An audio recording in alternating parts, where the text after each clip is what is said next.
la séance DTD. Donc la dernière fois, on a stoppé sur l'exercice numéro 3. On avait 6 ensembles et on doit prouver qu'il s'agit bien de sous-espaces vectoriels.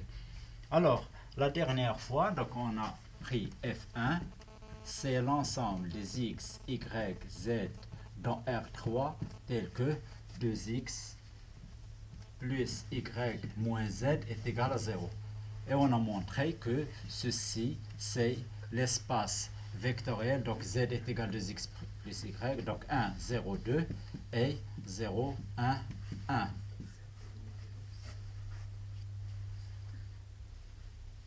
On a vu que la relation de dépendance linéaire, donc alpha, donc relation de dépendance linéaire, donc F1 est un sous-espace vectoriel de R3. La relation de dépendance linéaire, c'est elle qui va nous donner la dimension de F1. Donc pour voir est-ce que cette famille est libre, donc soit alpha, bêta dans R tel que alpha fois 1, 0, 2 plus bêta fois 0, 1, 1 égale 0, 0, 0. Donc ça nous donne, ceci implique que alpha, bêta, 2 alpha plus bêta est égal à 0, 0.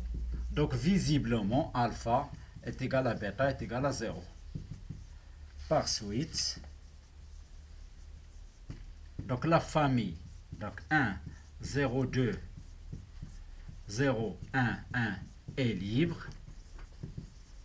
Donc, elle constitue une base de F1. Donc, elle constitue une base de F1. Bien sûr, la dimension de F1 est égale à 2.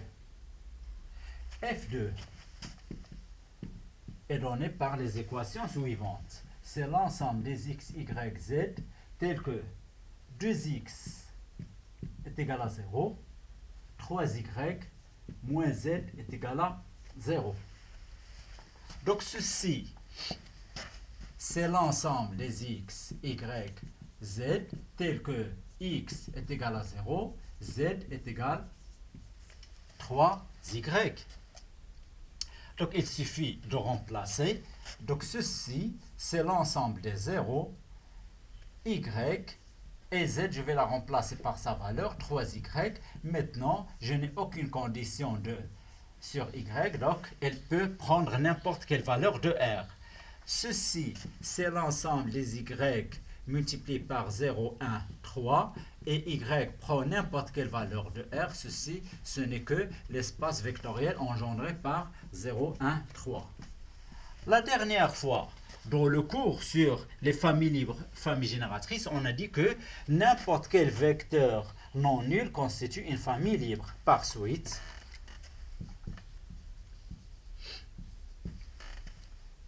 donc 0, 1, 3 constitue une base de F2 et la dimension de F2 est égale à 1.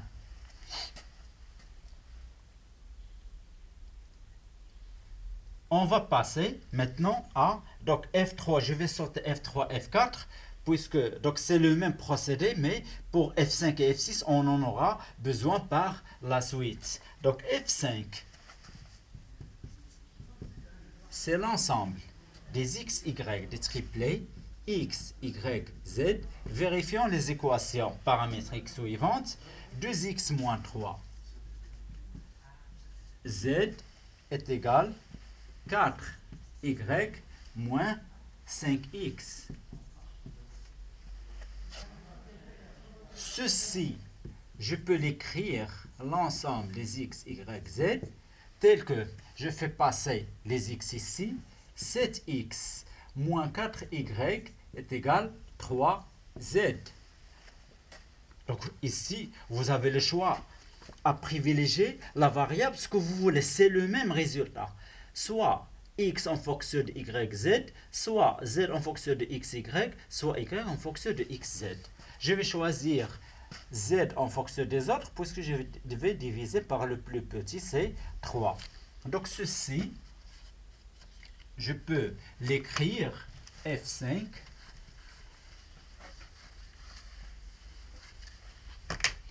f5,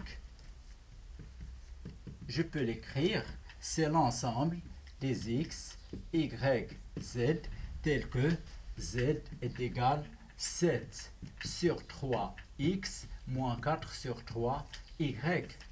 Je vais injecter la relation dans x, y, z. Donc ça, c'est l'ensemble des x, y. 7 sur 3x moins 4 sur 3y, x, y dans R. Donc ceci, c'est l'ensemble des x multiplié par 1.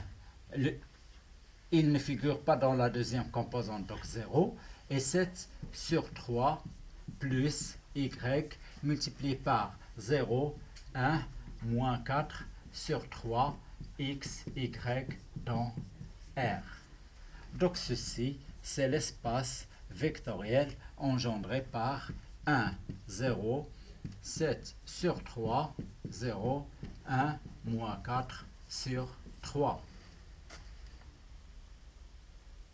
Mais pour définir un espace vectoriel, ou bien pour en donner une base, donc ceci, ce n'est qu'une famille génératrice. Je dois voir la relation de dépendance linéaire qui lie ces deux vecteurs. Donc, pour voir est-ce que la famille 1, 0, 7 sur 3, 0, 1, moins 4 sur 3 est libre, soit alpha, bêta dans R.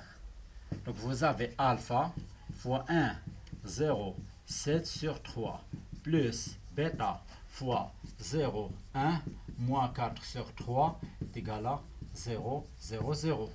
Ceci implique que alpha, bêta, 7 sur 3, alpha moins 4 sur 3, bêta est égal à 0, 0, 0. Ceci implique que alpha est égal à bêta est égal à 0. Par suite, la famille est libre. Donc, par suite, la famille 1, 0, 7 sur 3, 0, 1, moins 4 sur 3 est libre. Donc, elle constitue une base. Donc, elle constitue une base de F5. Et la dimension de F, la dimension de F5 est égale à 2.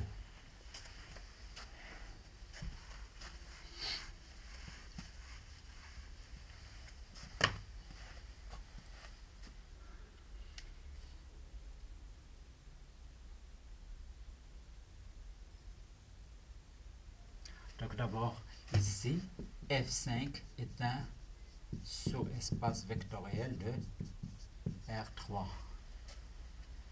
engendré par cette famille. Donc le F6.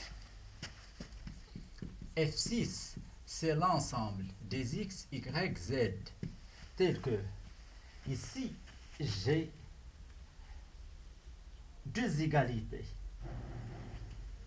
Moins x plus 2y égale y plus 6z égale 3z moins 2x.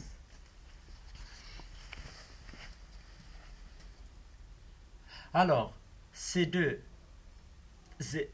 trois termes, je vais les partager pour donner deux équations. Donc ça, c'est l'ensemble des x, y, z tel que moins x plus 2y égale y plus 6z et y plus 6z est égal à 3z moins 2x. Ceci, c'est l'ensemble des x, y, z, tel que ici, je peux faire y, donc je simplifie y et je fais passer le x de l'autre côté de l'égalité. Si z plus x.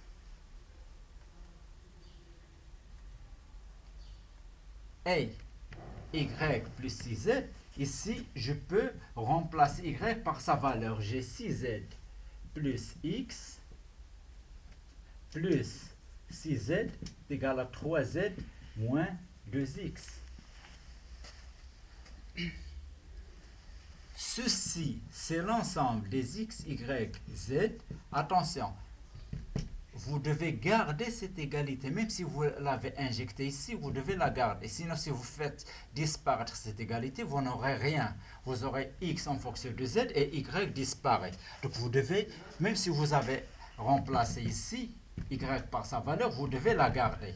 Donc, y, c'est 6z plus x. Et ici, 3x, ou bien, donc j'ai 12, j'ai 6, 12, je simplifie par 3, j'ai 9z est égal, je fais passer le x de l'autre côté, c'est moins 3 fois x. Donc ça, c'est l'ensemble des x, y, z, tel que ici, x est égal à moins 3z, et je remplace y par sa valeur. Y, 6z moins 3z est égal à 3z. Et z prend n'importe quelle valeur de r. Et j'ai ceci en fonction de z. J'ai moins 3z, 3z, z, z dans r. Ceci, c'est l'ensemble des z multiplié par moins 3, 3, 1, z dans R, ça ce n'est que l'espace vectoriel engendré par moins 3, 3, 1. Donc, F6 est un sous-espace vectoriel de R3 dont est moins 3, 3, 1 est une base de F6. Pourquoi une base? Elle engendre déjà, c'est une famille génératrice, et on a dit qu'un vecteur non nul constitue une famille libre plus génératrice, donc c'est une base de F6. Maintenant, donc, on passe à la deuxième question.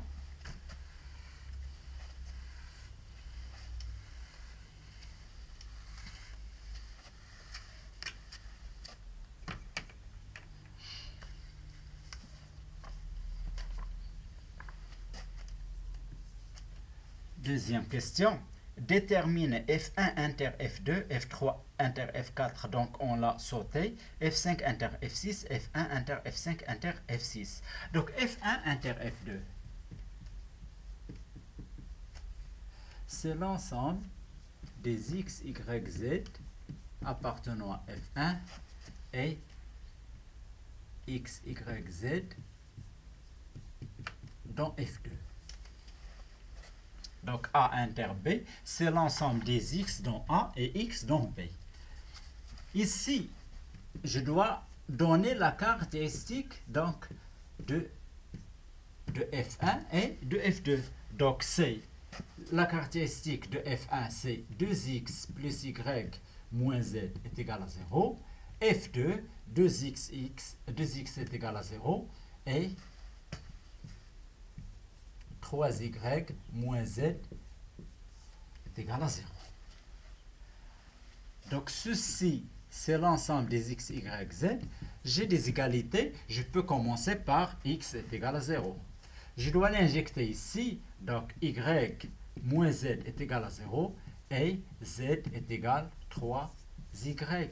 Donc ceci, c'est l'ensemble des x, y, z tel que x est égal à 0, y est égal à z et y est égal à z sur 3. Donc vous avez y est égal à z, et z est égal, y est égal à z sur 3, ça veut dire que z est égal à z sur 3. Donc ceci, c'est l'ensemble des x, y, z, tel que x est égal à 0, y est égal à z, et z est égal à z sur 3. Donc ceci implique que z est égal à 0, parce que 2 sur 3, z est égal à 0.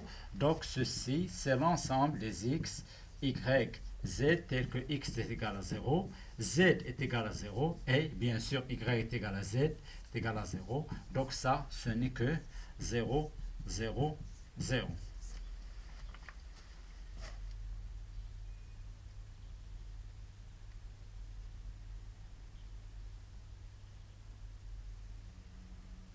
F5 inter F6.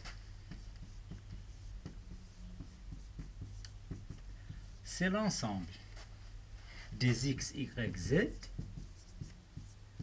dont F5 est x, y, z dans F6.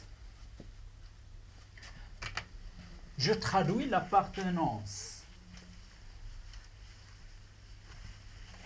de x, y, z à F5 et à F6. F5 inter F6, c'est l'ensemble des x, y, z tel que l'appartenance à F5.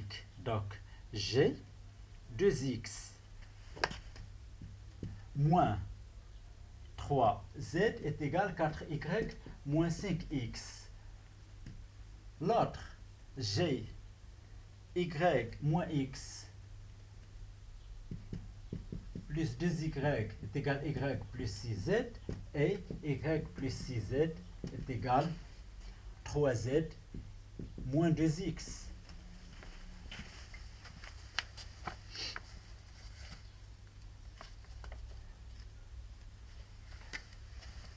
Ceci m'a donné, ça c'est l'ensemble des x, y, z, il nous a donné que x est égal à moins 3z, y est égal à 3z, et ici, z est égal à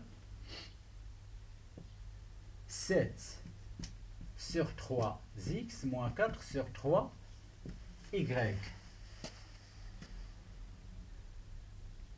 Donc on l'a obtenu quand on cherchait une base de F5. Donc ceci nous a donné l'ensemble des x, y, z tel que x c'est moins 3z, y est égal à 3z, et z je vais la remplacer. Donc 7 sur 3, donc moins 7 sur 3 fois 3z moins 4 sur 3 fois 3z. Donc le 3 se simplifie avec le 3. Donc ceci, c'est l'ensemble des x, y, z, tel que x c'est moins 3z, y est égal à 3z, et z est égal à moins 11z. Z est égal à moins 11z, donc moins 12z est égal à 0, ça veut dire que z est égal à 0. Donc ceci, c'est l'ensemble des x, y, z. Z est égal à 0. Si z est égal à 0, x est égal à moins 3z. X est égal à 0, y est égal à 3z, donc y est égal à 0. Donc ceci que ce n'est que 0, 0, 0.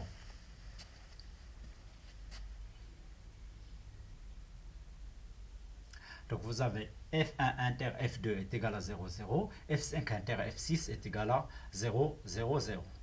L'autre, donc F1 inter F5 inter F6. L'intersection est associative. Ça veut dire, je peux faire l'intersection, cette intersection est égale à F1 inter F5, le tout inter F6, ou bien F1 inter F5, donc c'est le plus important, F1 inter F5 inter F6. Mais F5 inter F6, ce n'est que 0, 0, donc c'est F1 inter 0, 0, 0, ce n'est que 0, 0, 0.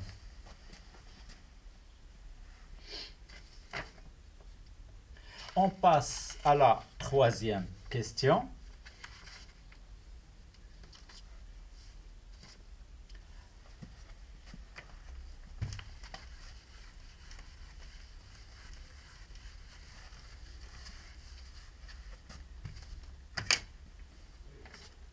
Donc, déterminer f1 plus f2. Troisièmement, f1 plus f2. Donc, la dernière fois, f1 plus f2, on a dit que c'est l'ensemble des u1 plus u2, tel que u1 tout simplement appartient à f1 et u2 dans f2. La somme de deux sous-espace vectoriel, ce n'est que l'ensemble des vecteurs qui s'écrivent de la forme U1 plus U2 avec U1 dans le premier espace et U2 dans le deuxième espace. Donc F1 plus F2, on va revenir. U1 dans F1, donc on a dit que U1 est engendré donc alpha par 2, 0, 1 plus bêta fois 0, 1, 1 plus U2 dans F2 plus gamma appartenant à F1. Donc F2, on a dit que c'est 0, 1, 0, 3, 1. Donc c'est ça. Donc Z, donc 3y est égal à z, donc z est égal à 3y. Donc 0, 1, 3. 0, 1, 3. Alpha, bêta, gamma dans R. Donc bien sûr, ceci c'est l'espace vectoriel engendré par 2, 0, 1, 0, 1, 1, 0, 1, 3. Mais ce n'est pas terminé. Ce qui nous intéresse pour déterminer un sous-espace vectoriel, il faut déterminer une base. Ça, ce n'est qu'une famille génératrice. Donc, il faut voir, ici, il faut voir la relation de dépendance linéaire entre ces trois vecteurs. Donc, il reste à voir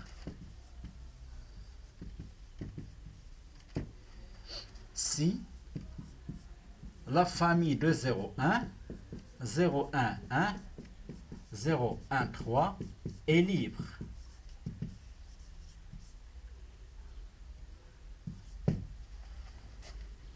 Je vais prendre, en effet,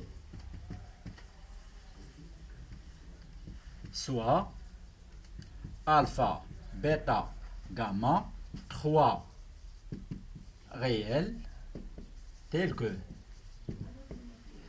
alpha fois 2, 0, 1, plus bêta fois 0, 1, 1, plus gamma fois 0, 1, 3 est égal 0, 0, 0. Donc ceci implique, j'ai deux alpha ici, bêta plus gamma et alpha plus bêta plus 3 gamma est égal 0, 0, 0. Donc ceci implique le système suivant. 2 alpha est égal à 0, bêta plus gamma est égal à 0 et bêta plus 3 gamma est égal à 0. Ça c'est l'équation 1, ça c'est l'équation 2, ça c'est l'équation 3.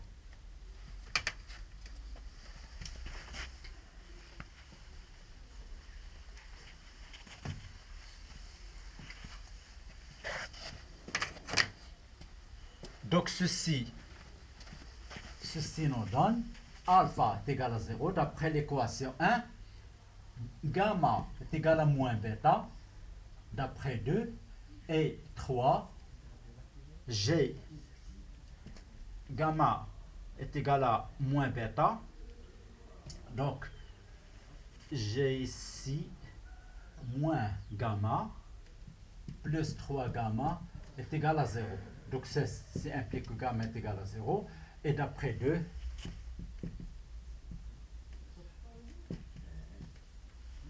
d'après l'équation 2, donc bêta est égal à 0. Donc alpha, ainsi, la famille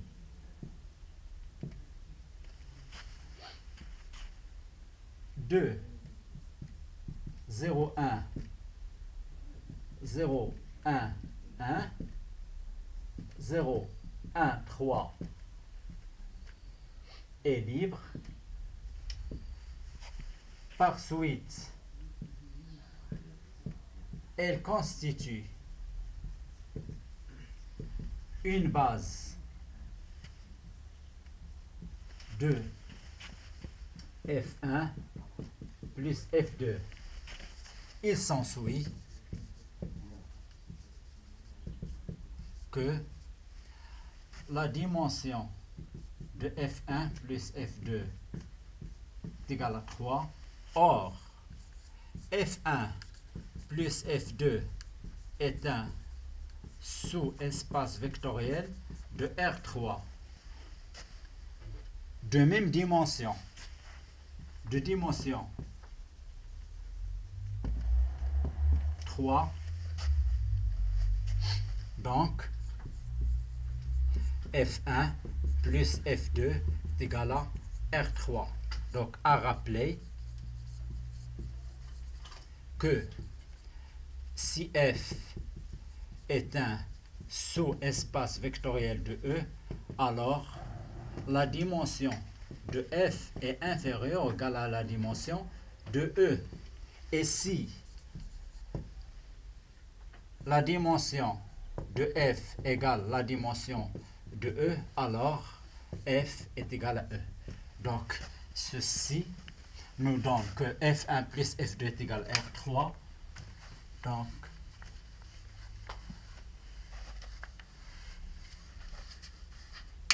F1 plus F2 est égal à R3. On a déjà que F1 inter F2 est égal à 0, 0, 0. Par conséquent,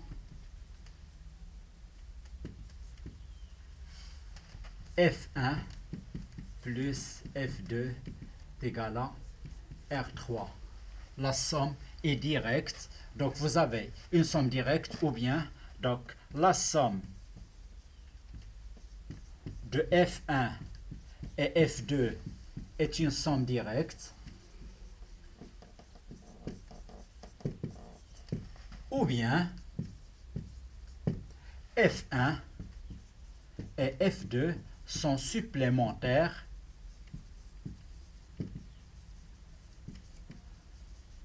dans R3.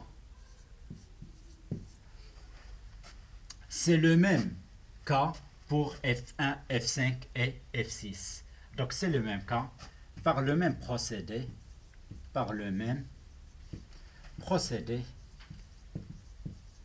on montre que F5 plus F6 est égal à R3, c'est-à-dire ils sont supplémentaires et ou bien leur somme est directe dans R3. Donc la prochaine fois, donc, on fera l'exercice 4 et l'exercice 5 sur les familles libres et génératrices.